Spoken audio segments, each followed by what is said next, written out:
Hello, and welcome to Chapter 6, Developing Your Customers, from the Entrepreneurship, the Practice and Mindset Second Edition textbook. In this chapter, we are going to focus on customers and markets. So this one is very important because we are going to be defining customers and of course their markets. So the focus on customer, right? We're entering an age where the focus on the customer is bigger than ever before. Years and decades ago, right, companies could dictate everything they wanted to the customer. Now, the opposite has happened. It's very important to pay attention to the customer because the customer in today's age, for most services and products, have options. How many times have you walked into a store and looked at all the different options you have for food products, for shoes, clothes, even cars, right? There are various amount of options that you have as a customer. So it's very important now that companies pay attention to what the customer's needs are. They have to really focus on the customer. Even entrepreneurs with limited resources can use these methods to identify and target their customers, right? You have to know who they are. You have to estimate the potential of the market size, create ways to get a deeper understanding who is buying your products and why, right? So again, you have to identify who your customer base is. Is it senior citizens living in certain locations across the country with certain income? Is it a certain gender with certain income or trade that they have? Again, you have to identify your customer. You have to paint a picture of who your customer is. The difference between a customer and consumer, right? There is a difference between that. There is interchangeable, right? A customer is someone who pays for a product or service. They become consumers when they use the product or service. Market, right, is place where people can sell goods and services, right? A market is a place where they can sell goods and services that, of course, the supply people who wish to buy the goods and services. Supply refers to sellers, right? And of course, demand implies a desire held by prospective customers for the goods and services. There are four main elements to define a market: a set of actual potential customers uh, for, a given set of custom products or services who have a common set of products or want, and will reference each other when buying decision. So of course, market opportunity means that there's market demand. A market opportunity is often identifiable by a degree of customer or market demand for specific product application. Right? So what does product application mean? In a sense, right, it's the goods and services. A product application refers to the goods or services created to meet this demand by providing a solution for a customer problem. Right? For example, when a entrepreneur sees that there's a problem or there's a need, they're going to provide those goods and services for the demands of the customer. I'll give you great even not even entrepreneurs use it as well, but even corporations as well use these concepts. They have marketed very well. For example, if you walk to a convenience store or a pharmaceutical such as a Walgreens store, right? If you look at a Walgreens store, they are not all in the same. If you walk into a Walgreens in downtown Chicago, where there are a majority of tourists, it is not the same Walgreens as if you were to your local convenience Walgreens at a suburb outside of the city, right? They have they are satisfying different customer needs. Customers who are tourists to a city are in different needs than someone who lives right down the block from their street, going to the local Walgreens for product or services. So of course you have to meet those demands and needs. And it's very important to do your market research. The example I just gave you about that Walgreens, the difference between a Walgreens in downtown Chicago that's fulfilling the needs of tourists compared to a Walgreens in a suburb that's demanding the needs of its local consumers who go there on a daily basis. They have done their market research to see what the goods and services needed in each of those Walgreens. The same thing for an entrepreneur needs to do a market research to determine what will be a successful business, what goods and services do I need to provide here. for this particular environment. Of course, types of consumers, right? Chain of customers to be identified. Instead of looking for single customers, companies should identify a chain of customers. The customer plays three roles, right? So there are five different types of influencers, right? There are users, right? These are the customers who will actually use your product. The influencers, now we have, of course, social media influencers or opinion leaders. But before social media, there were influencers. We call them opinion leaders, right? They would write op-eds or write in magazines, newspapers, and such. And they were influencers and people purchasing the products or services. They do have, again, they do have influence, right? Celebrities, journalists, industry analysts, bloggers who have the power to influence it, right? Um, Recommenders, right? Popular bloggers, experts in the industry. Economic buyers, these are customers who are ability to approve large-scale purchases, and decision makers. These are similar to economic buyers, but they have even authority to make purchasing decisions. They are positioned higher up in the hierarchy. The saboteurs should not be ignored, right? Uh, the saboteurs, these are anyone that can veto or slow down a purchasing decision, right? You don't want to ignore these type of individuals. Customer segmentation, right? One of the most important building blocks from the business model canvas, if you remember, we're talking about that, is identifying the right customer segment for the business to be successful, right? You will have to identify your customer segmentation.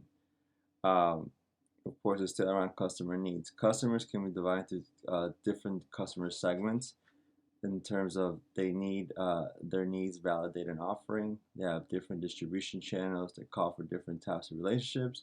They have sustainably different profitabilities, and they're willing to pay for different aspects of the offer.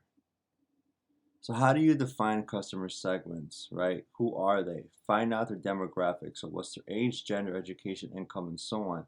Where are they, right? Where is their geographical location? How do they behave, right? What's their behavior? What's their lifestyle habits? And what are their needs, right? So what needs do they need, right? What record the customer's needs to identify your offering. If you remember in my previous example about Orange Theory, right? Orange Theory has really done a great way to segment who their customer is, their customer segment, right? They're looking at women who make a substantial amount of money. They look at particular salary, who have the discretionary funds to pay for their services, right? They painted a good picture of who they're targeting and what their behavior is. And of course, they build a business model around this particular customer. And that's how you have to have your business. You have to have a good customer segment to build your business around. Creating an end user profile.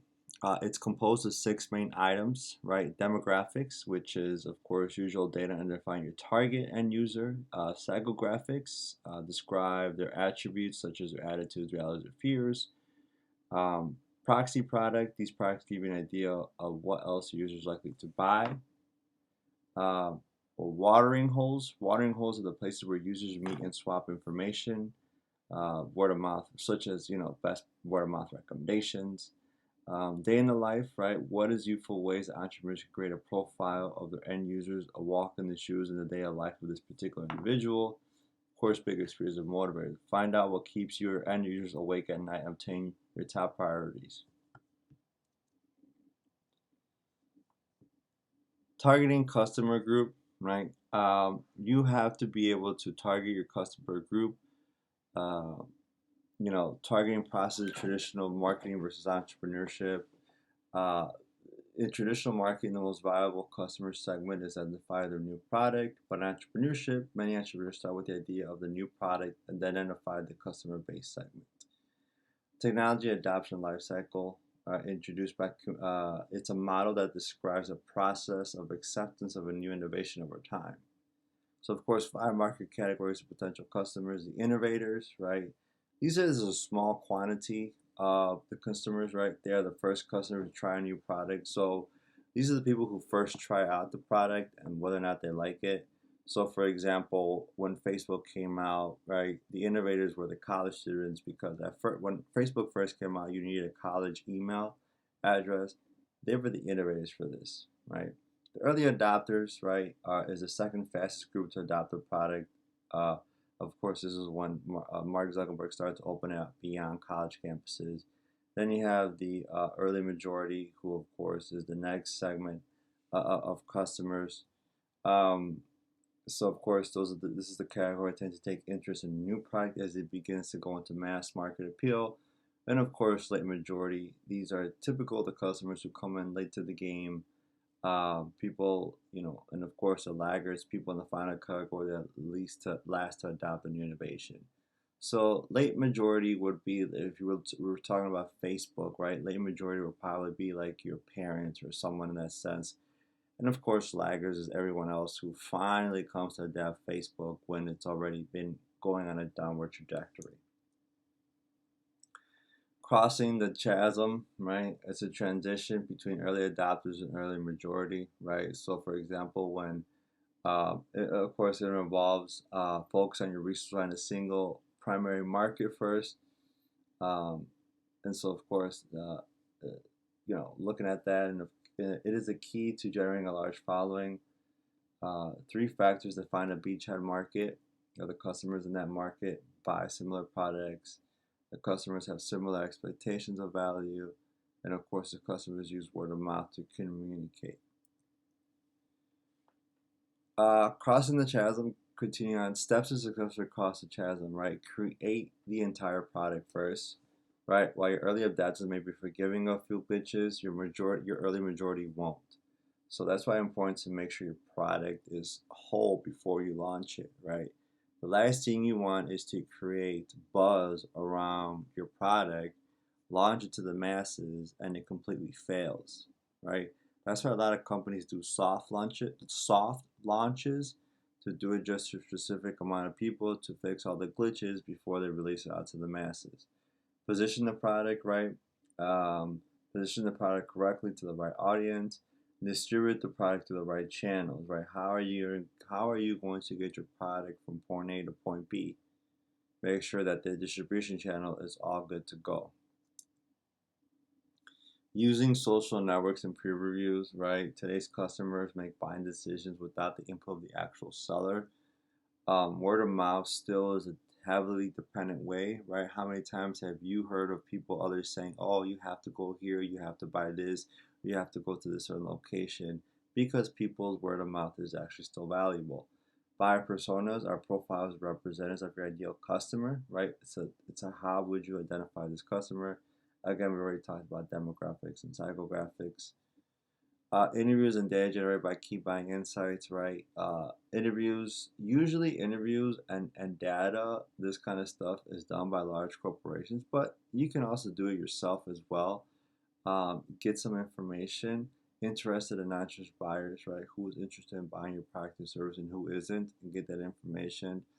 Relevant and irrelevant features of the solution. Of course, get the experiences, the buyers, and negative experience. So here's a key point for building a persona, right? For building a persona for a client, or for a customer. Some of the information that'll be helpful. Exclusionary personas. This is really kind of helping you out, refine the customer, right? While buyer personas are a good way for representing your ideal customer, you may have to recreate it. Of course, the same guidelines of creating still apply. Identifying who your customers and can actually help you further refine your customers are. The customer journey mapping process. In this next one, right, we're talking about mapping the customer journey. And so, of course, the main difference lies in the fact that personas focus on the buyer, while the customer journey map focuses on the buyer's experience. So just think about your experience as a customer, how you get to that specific location or specific service, and how you buy that particular product or service. Visual representation of customer experience. So of course, what are the main points? How do you get that particular person? Clear picture of the customer interaction. Clarifies what customers think. Right. So of course, what are the benefits of doing a customer journey map? It's of course it highlights the gaps between what the desired customer experience and actual experience, right? So what you desire and what the actual experience may is highlighted differently.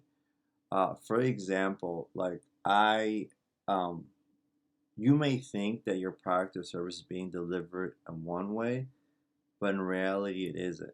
For example, I did a kind of a customer journey map in a sense for a particular client that worked for a company I was working for, and they mailed the product not in a good way. It was just like thrown like not. It wasn't really a good experience of how the product was delivered to me. So what you may think is should be having a good experience is probably not. So you have to highlight the gaps of the actual experience, right? Connects with customers on an emotional level, right? Um, some of the downfalls, of course, of not doing a customer journey map is that you may not doing the customer, right? You may have some unsatisfied customers, right? Confirm your findings. Certain data is useful in confirming the findings made from the journey map, right? You may want to find some website analytics, which is pretty easy to do nowadays on Google specifically. So one of the tools. All right, use that data to kind of see where you're at, and of course get that feedback. Right, 6 steps to creating your own customer journey map. So of course, some of the materials that you'll need is, you can use a whiteboard, some sticky notes, or even if you want to do a software online, you can do that. Identify the segment of customers you would like to map. Write down as many touch points through the entire journey. Identify 3 aspects of the customer journey. Think about how you can resolve these problems and create a visual version of the journey. So the 5 key phases of customer interaction, right? The discovery, the research, the purchase, delivery, and after the sale, right? So how does your customer discover your product or service, your company? How do they do the research? How do they make the purchase? How do they get the delivery? And what happens after the sale? That's a very important aspect. After you make the sale, what do you do to obtain that customer to come back again for your product or your service? Do you keep their email? Do you keep their email and information in a database so you can send them mailings or an email newsletter?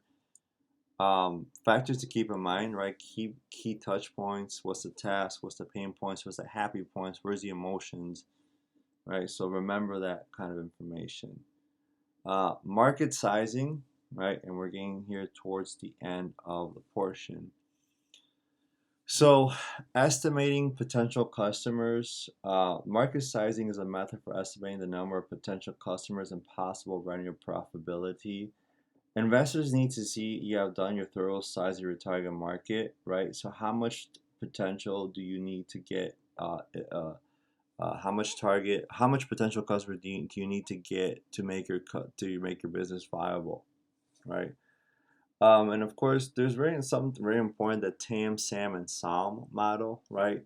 So what's the total obtainable market refers to how much total market demand for a product or services, right? So that's the overall macroeconomic, the top. Then we break it down to the second level, which is SAM, right? It's the serviceable available market. It's the section, right, that your product or service intends to target. So for example, if your total available market is $100 billion, right, your company may not be able to reach all $100 billion of that market. But what is obtainable, right? How much do you intend to target? Of that 100 billion, maybe you tend to obtain 20 billion. And then the last part here is the share of the market. It's the portion of the SAM that your company is realistically likely to approach. So from that 20 billion, you may realistically only be able to reach $3 billion because of the resources that you have. And of course, launch market, right? Creating a launch market or a niche market, in other words, is similar to a beachhead, right? So you're particularly looking to specific clientele. A niche customer base is an essential way of convincing investors that you already reach a real niche market. Key questions relating to customer segments, right? What size is your customer segment? How much buying power do your purchasers have, right? Can your customers be identified in this segment? how accessible are these customers and how stable is your customer segment, right? So these are the key questions to ask. Why market sizing is important? So you may relate, it's like, why in the world do I need to calculate this? Why is it important? There are different reasons, right? It calculates sales and profits. So being able to market size, you'll be able to calculate the number of sales, number of sales need to be made, identify growth opportunities, pinpoint competitive threats. So how can you defeat the competition? Think of exit strategies. What's the sense of the market trend? So where is the market going at right now? Is there more online sales? Is it face to face? Like, what's the market trend? And the proof for investors, right? The proof for investors that you have enough market to justify their investment. So how do you identify, how do you estimate your target market size, right? For a decent estimate of your market size, you need to carry out the following methods, right? So define the segment, conduct top-down marketing sizing, right? Of course, this means a top-down analysis, determine the total market, and then estimating your share of the market. And of course, that's what it means. And and of course, check on the competition, right? Don't neglect to carry out sanity checks during the calculation process, right? If your calculation results in 350 million cyclists in the U.S., but the population is only 300 million, then you know you've gone somewhere wrong, right? So be realistic, right?